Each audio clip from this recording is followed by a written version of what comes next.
ever been a more exciting moment to be graduating from a school. I don't think there's a more exciting moment for architecture and design as a profession because you are going to live through. You are going to live through one of the really significant shifts in this profession. There haven't been that many. Architecture is a very old profession, but as an organized profession in this country, it only dates back 100 years. And the major shifts have only been a couple.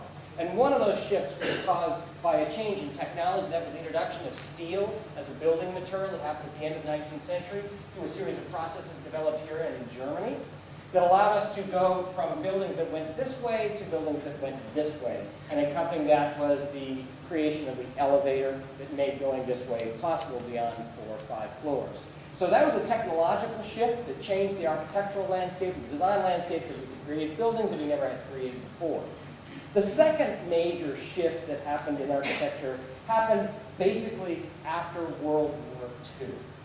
And that was a time when architecture moved from being individual practices, mostly small practices, 2, 3, 4, 5 people, the vast majority of them being 2, 3, 4, 5 people, to the introduction of corporate architectural practices where you had hundreds of people at one time who were all educated in professional schools such as the one you have here. Prior to that moment, most architects were educated on the fly in an internship kind of relationship. They would graduate from high school, they might go to college 1 or 2 years, and then they would go to work for a firm and ultimately be licensed in that capacity. So we had this shift out of practice and into the universities. And we had the simultaneous shift out of small firms and into big corporations. So at the end of World War II, 85% of architectural practices in the United States had 5 or fewer people, more or less. Don't quote me on that exactly because it's been a long time since I looked that stat up, but it's not far wrong. Whereas today, so 15% of them were corporate, 85% were small. Today it's reversed.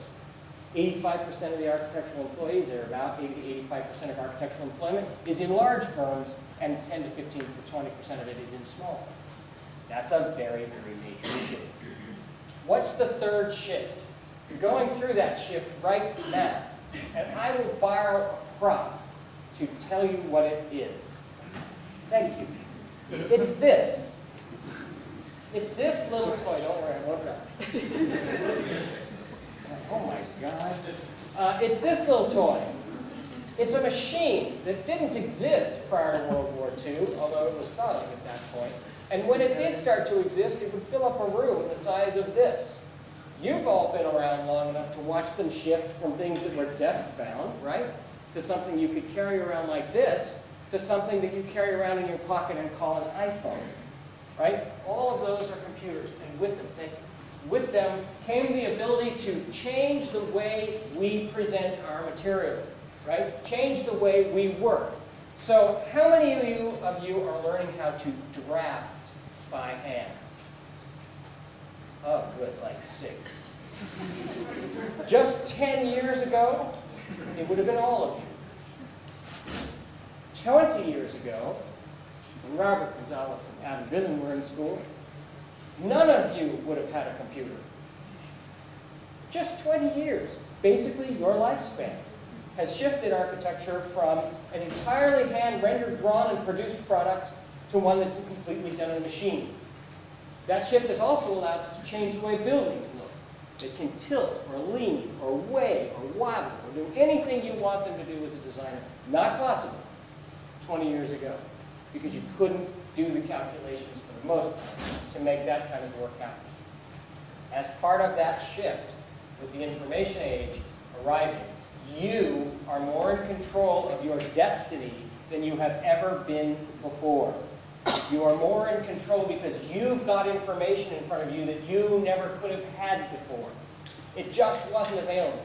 Without the World Wide Web, without the internet, you couldn't access reams of data on the economy. You couldn't think of making an app for an iPhone because you didn't have the technical know-how to do that kind of thing. It wasn't generally available. Now it is. Now it is. Why is this important? It's important because it gives you the freedom to determine your destiny in a way that people couldn't. Before you left school and went to a firm